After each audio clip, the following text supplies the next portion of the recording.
Қайырлы күн достар, бүгін біз сіздермен ауызда еритін жұп-жұмсақ пирожкилар дайындаймыз. Алдымен каналға жазылып, лайк басып қолдап кетіңіздер. Сонымен біз бастаймыз.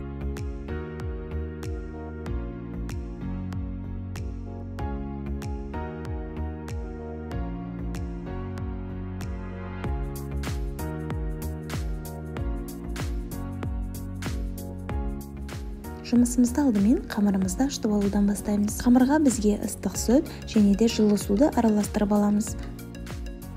1 шай қасық тұз және де ыстық сүтімізде сары майымызды ерітіп алатын боламыз. Сары майдың орнына бізде сұйық май қолдануға да болады. Осылай сары майымызды араластырып отырып ерітіп алатын боламыз. Сары майымыз ерігеннен соң қолымызбен сүттің жылылығын көретін боламыз. Қол күймейтіндей болған соң ашытқымызды салып, ашытқаны да ерітіп аламыз. Бір келке ерігеннен соң ұн салып, жұп-жұмсақ қамыр илейтін боламыз. Ұнды бірден көп салып жіберуге болмайды. Аз-аздан венчикпен араластырып отырып, әрбір түйіршігін жазып болған соң ұнды салып, тағы да жұп-жұмсақ қамыр илеуге кірісетін боламыз.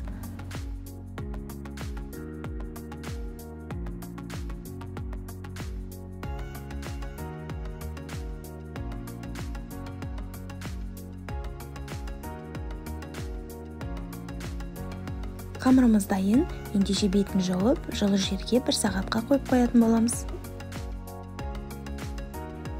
Қамырымыз ашып көтерілгенге дейін біз салмасын дайындап алатын боламыз. Салмасына біз картопты қайнатып алатын боламыз. Жарты сағаттай отқа қойып, тұз салып, міндетті түрде қайнатып пісіріп алатын боламыз.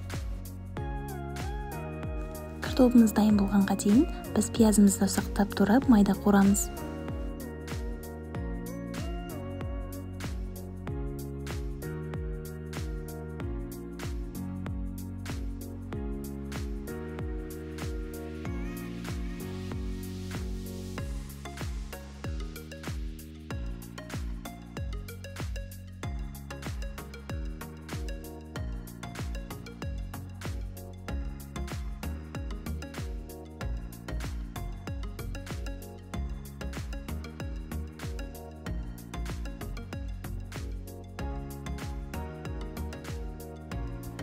Пиязымызды майға салған соң, жылдам араластырып отырып, алтын түске енгенге дейін қуыратын боламыз.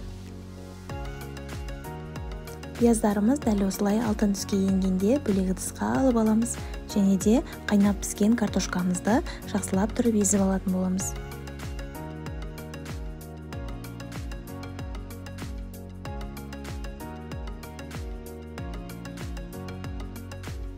Бір келкі езілген картопымызға қуырылған пиязымызды саламыз. Және де дәміне қарай тұз саламыз, аздап сүт құйып, тағы да жақсылап араластырып езіп аламыз. Сүттің орнына сметана қолдансаңыздар да болады, және де сүт не үшін деп сұрайтын кісілерге картопымыз жаңа жеп жатқан кезде қатты құрғақ болмас үшін міндетті түрде сүт не болмаса сметана араластырып жібереміз.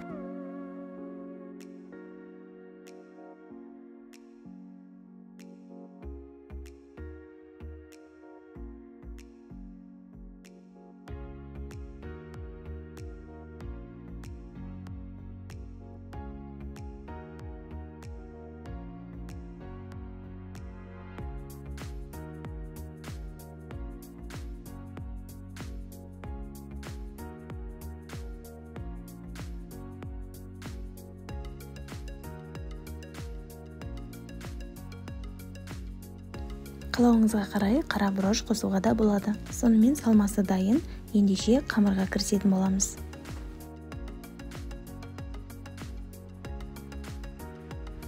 Ашып көтерілген қамырларымызды бір келкі бөліктерге бөліп алатын боламыз. Қолымызды көп емес, аздап майлап барып, содан соң қамырымызды домалақ шеңберде көрініске келтіріп, бетін жауып тындыратын боламыз.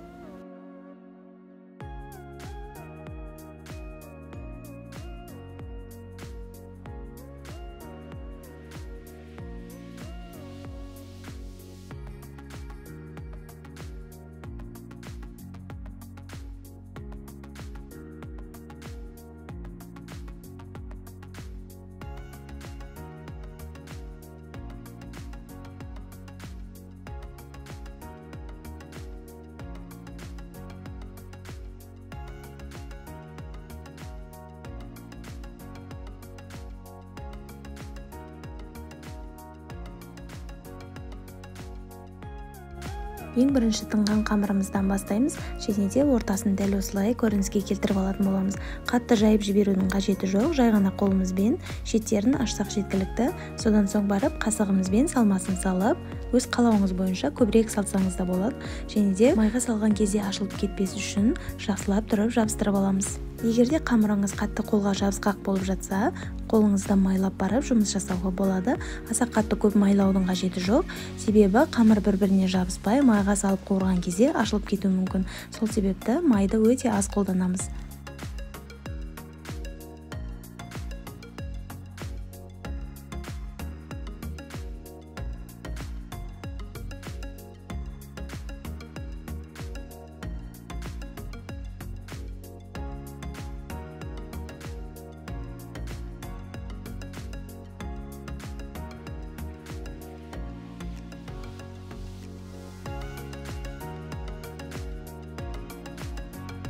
Пирожкиді дәл осылай мен қолыммен біркелкі формаға келтіріп алдым. Түйіп болған соң барлығын дәл осы көріністе жасап шығатын боламыз. Пирожкидің формасын әркім қалай жасайды. Мен дәл осы көріністе жасаған маған ұнағандықтан мен осылай жасадым. Егер сіздер қаласаңыздар, дәл осы көріністе үстінен басып, жалпақ түрде жасауларыңызға да болады. Және де пирожкилерімізді түйіп болған соң міндетті түрде майланған листке теріп, үстін стрич пленкамен жауып отыратын боламыз. Себебі ауаға қатты қаясып қалуы мүмкін. Сол себепті алған кезде асты жабыспас үшін майланған листке теріп, үстін жауып, кішкене тындырып алатын боламыз. Пирожкилерді түйіп болған соң бірден майға салмаймыз, себебі қатты болып қалуы мүмкін. Ол жұмсақ болуы үшін міндетті түрде жарты сағаттай жылы жерде тұруы қажет. Мінекей дәл осы көріністе үстін жауған күйінде жарты сағаттай жылы жерде ұстайтын боламыз.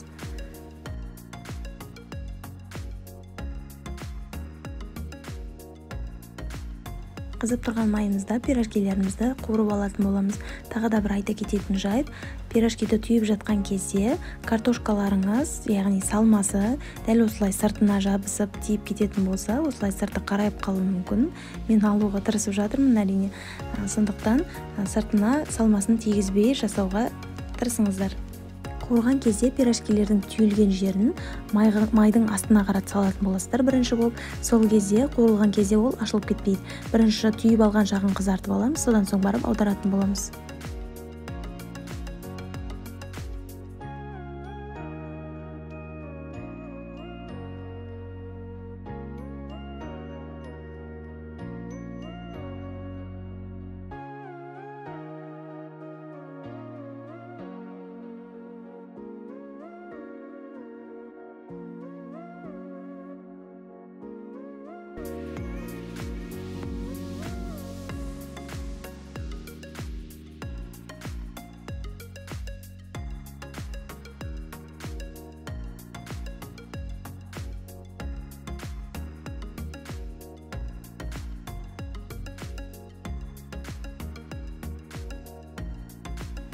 Сонымен біздің пирожкилеріміз дайын. Сіздерге рецепт ұнады деген ойдамын. Каналға тіркеліп, лайк басып, төменде өз пікірлеріңізді қалдыра кетіңіздер.